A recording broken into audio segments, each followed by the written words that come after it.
Саламатсыңдар ма балалар? Бүгінгі сабағымыздың тақырыбы өмір бойы білім алу бәсекенің талабы. Балалар, бүгінгі сабағымыздың оқу мақсаты әлеуметтік қоғамдық тақырыптар аясында айтылған сөздер мен термин сөздердің мағынасын түсіну. Сабақтың мақсаты ыңғайластық және қарсылықты қатынасты білдіретін жалғаулықтардың қызметін білу. Бағалау критерийлері: термин сөздердің мағынасын түсінеді, жалғаулықтардың қызметін дұрыс қолданады, мәтін мазмұнын түсінеді. Оқушылар, бүгінгі сабағымыздың жаңа сөздерімен таныс болайық. Шектелмейді, тоқтамайды сөзімен мағыналас. Алмастыру, ауыстыру мағынада. Түрлі сала, әртүрлі бағыт мағынада қолданады. Заман талабы, өмір қажеттілігі мағынада. Білімін жетілдіру, білімін тереңдету мағынада. Бүгінгі сабағымыздың тақырыбына байланысты мына сұрақтарға назар аударамыз. Білімдінің күні жарық деген халық нақылының мағынасын қалай түсінесіңдер? Білікті маман болу үшін білім қаншалықты маңызды? Ұлы Абайдың және Ыбырай Алтынсариннің білім мен ғылымға қатысты қандай шығармаларын білесіңдер? Осы сұрақтарға жауап береміз. Оқушылар, осы сұраққа жауап берген болсақ, мына слайдқа назар аударыңыздар. Адам қаншалықты білімді болса, соншалықты бай және қуатты болады. Еліміздің білікті әрі дәулетті болуы тек білімді ұрпақтың қолында. Сондықтан білімді болуға, жасампаз болуға ұмтылайық. Рух заман талабы. Енді мына слайдқа назар аударайық. Ұлы ақын Абай Құнанбаев пен Ыбырай Алтынсариннің шығармаларынан білім, ғылым, өнер тақырыбын талдайық. Абай Құнанбаев ғылым таппай мақтанба өлеңінде жастарды оқуға, білімге, өнерге шақырса, Ыбырай Алтынсарин кел балалар оқылық өлеңінде таусылмайтын мол байлық білімде екенін атап кетті. Жарайсыңдар балалар, енді мәтінге назар аударайық. Мәтінде оқыңыздар және мәтіндегі көтерілген мәселелерді ғаламдық мәселелермен байланыстыра отырып, сыни тұрғыда баға беріңіздер. Елбасы Нұрсұлтан Назарбаев болашақтың іргесін бірге қалаймыз атты Қазақстан халқына жолдауында өмір бойы білім алу әрбір қазақстандықтың жеке кредосына айналуы тиіс деген болатын. Үздіксіз білім алу өмір талабына айналды. Табысты әрі қоғамға қажет болғысы келген адам өмір бойы оқиды. Қазіргі жастар бір салада жұмыс істеумен шектелмейді, мамандық алмастырудан да қорықпайды. Олар түрлі салада жұмыс істеп, қабілеттерін сынауды жөн көреді.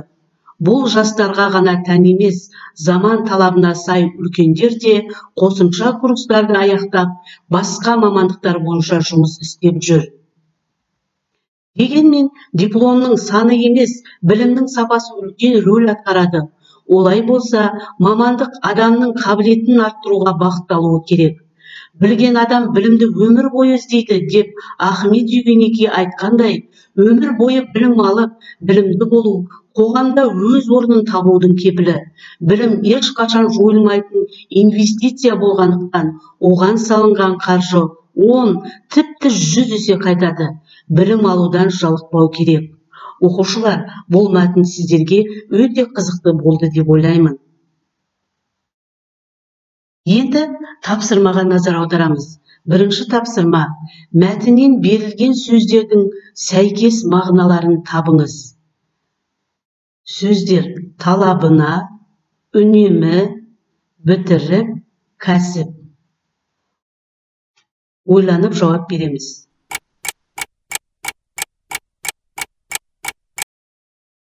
Оқушылар, сіздер дұрыс жауап берді деп ойлаймын. Енді өзіңіздің жауабыңызды мына жауаппен тексеріп көріңіз.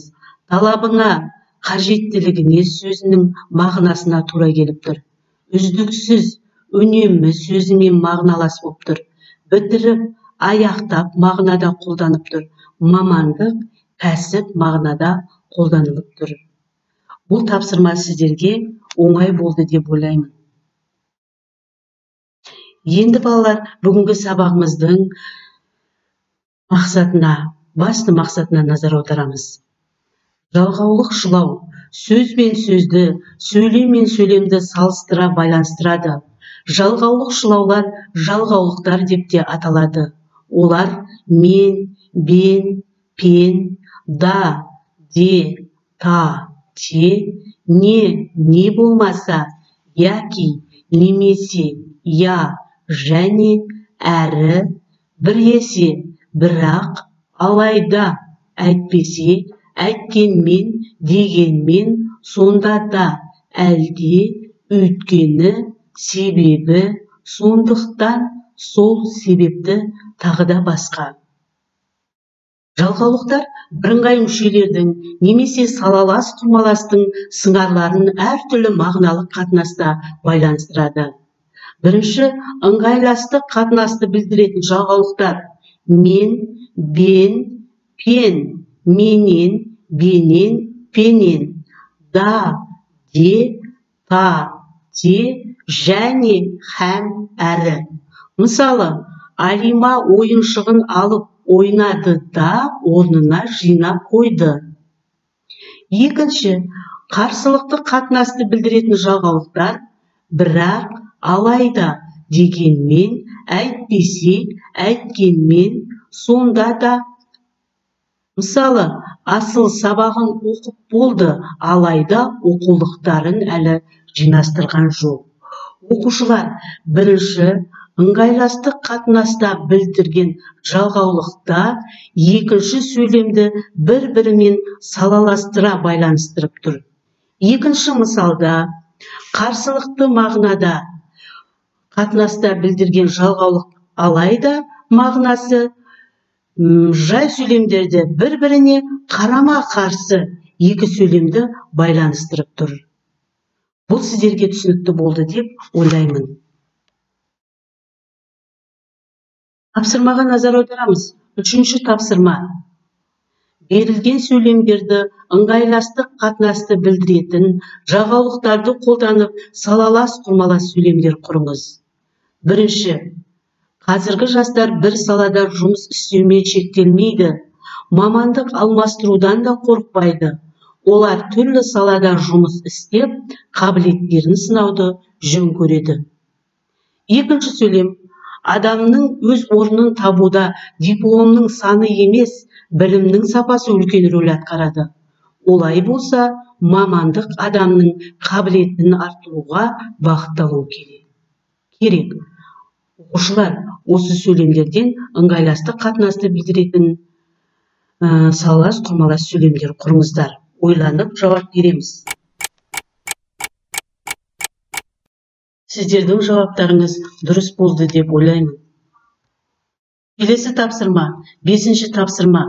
Сөйлемдерден қарсылықты қатынасты білдіретін жалғаулықтарды көрсетіп астын сызыңыз. Бірінші сөйлем, жастар түрлі салада қабілеттерін сынауды жөн көреді.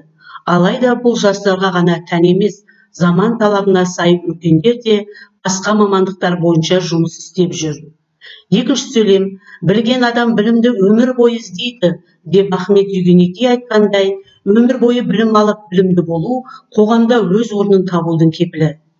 Үшінші сөйлем, уақыт қажеттілігіне байланысты орта жастағы адамдар қосымша курстарды аяқтап, басқа мамандықтар бойынша жұмыс істеп жүр. Дегенмен дипломның саны емес, білімнің сапасы маңызды. Осы сұрақтарға мұқият жауап жазамыз. Оқушылар, жазған жауаптарыңызды салыстырыңыздар. Бірінші сөйлем, жастар түрлі салада қабілеттерін сынауды жөн көреді. Алайда бұл жастарға ғана тән емес, заман талабына сай үлкендер де басқа мамандықтар бойынша жұмыс істеп жүр. Екінші сөйлем, уақыт қажеттілігіне байланысты орта жастағы адамдар қосымша курстарды аяқтап, басқа мамандықтар бойынша жұмыс істеп жүр. Дегенмен дипломның саны емес, білімнің сапасы маңызды.